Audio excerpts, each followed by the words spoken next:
हर हर महादेव। राधे राधे दोस्तों, कैसे हैं आप लोग। आज मैं आपको सुनाने जा रहा हूँ माघ मास महात्म का 8वां अध्याय। इस अध्याय को पढ़ने और सुनने से भगवान श्री कृष्ण और राधा रानी अत्यंत प्रसन्न होती है। माघ मास महात्मा अध्याय 8। यमदूत कहने लगा, तुमने बड़ी सुंदर वार्ता पूछी, यद्यपि मैं पराधीन हूँ फिर भी तुम्हें स्नेह बस अपनी बुद्धि के अनुसार बतलाता हूँ। जो प्राणी काया वाचा और मानसा से कभी दूसरे को दुख नहीं देते हुए यमलोक में नहीं जाते, हिंसा करने वाले वेद यज्ञ तप और दान से भी उत्तम गति को नहीं पाते। अहिंसा सबसे बड़ा धर्म है। तप और दान ऋषियों ने बताया, जो मनुष्य जल या पृथ्वी पर रहने वाले जीवों को अपने भोजन के लिए मारते हैं, वे कालसूत्र नामक नरक में पड़ते और वहां पर अपना मांस खाते हैं और रक्त पीप पान करते हैं तथा पीप की कीड़ा से उसको कीड़े काटते हैं। हिंसक जन्माद कालने कबूले लूले लंगड़े दरिद्र और अंगहीन होते हैं। इस कारण इस लोक तथा परलोक में सुख की इच्छा करने वाले को काया वाचा तथा मन में दूसरे का द्रोह नहीं करना चाहिए। जो हिंसा नहीं करते उनको किसी प्रकार का भय नहीं रहता। जिस तरह सीधी और टेढ़ी दोनों प्रकार की बहने वाली नदियां समुद्र में मिल जाती है, वैसे ही सब कर्म अहिंसा में प्रवेश कर जाते हैं। ब्रह्मचारी गृहस्थी वनप्रस्थी तथा यति सभी अपने अपने धर्म का पालन कर और जितेंद्रिय रहने से ब्रह्मलोक को प्राप्त करते हैं। जो जलाशय आदि बनवाते हैं और सदैव पंच यज्ञ करते हुए यमपुरी में नहीं जाते, जो इंद्रियों के वशीभूत नहीं है, वेदवादी और नित्य ही अग्नि अर्थात हवन आदि का पूजन करते हैं, वे स्वर्ग को जाते ही युद्ध भूमि में जो सूरवीर मर जाते हैं वे सूर्यलोक को प्राप्त होते हैं। जो अनाथ स्त्री शरण में आए हुए तथा ब्राह्मण की रक्षा के लिए प्राण देते हुए कभी स्वर्ग से नहीं लौटते। जो मनुष्य लूले लंगड़े वृद्ध अनाथ तथा गरीब का पालन करते हैं वह भी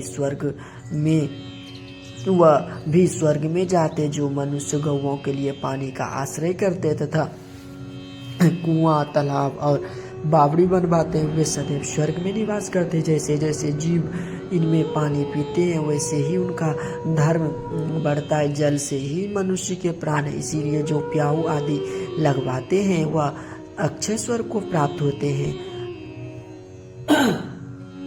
बड़े बड़े यज्ञ भी वह फल नहीं देते जो अधिक छाया देने वाले वृक्ष मार्ग में लगाने से देते हैं। जो मनुष्य वृक्ष रोपण करता है वह सदैव दानी और यज्ञ करने वाला होता है। जो अच्छे फल का और अच्छी छाया वाले मार्ग के वृक्षों को काटता है वह नरकगामी होता है।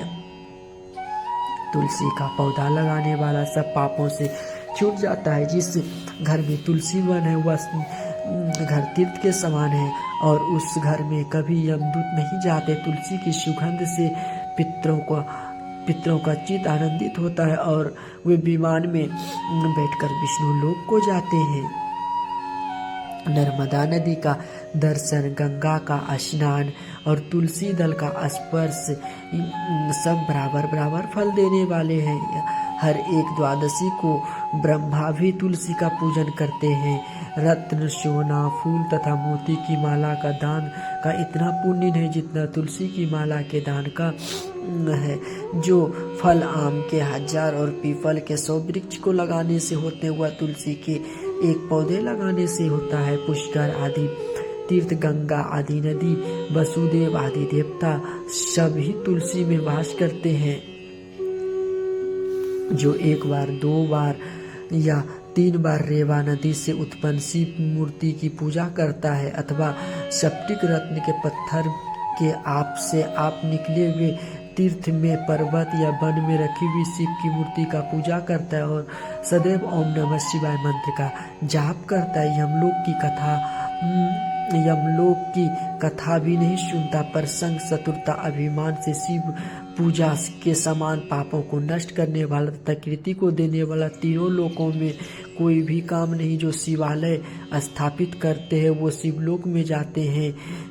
ब्रह्मा विष्णु तथा शिव का मंदिर बनाकर मनुष्य में कुंठवासी होता है। जो भगवान की पूजा के लिए फूलों का भाग लगाते हुए धन्य। जो माता पिता देवता और अतिथियों का सदैव पूजन करते हैं वे ब्रह्मलोक को प्राप्त होते हैं। इस प्रकार माघ मास महात्म का 8वां अध्याय संपूर्ण हुआ।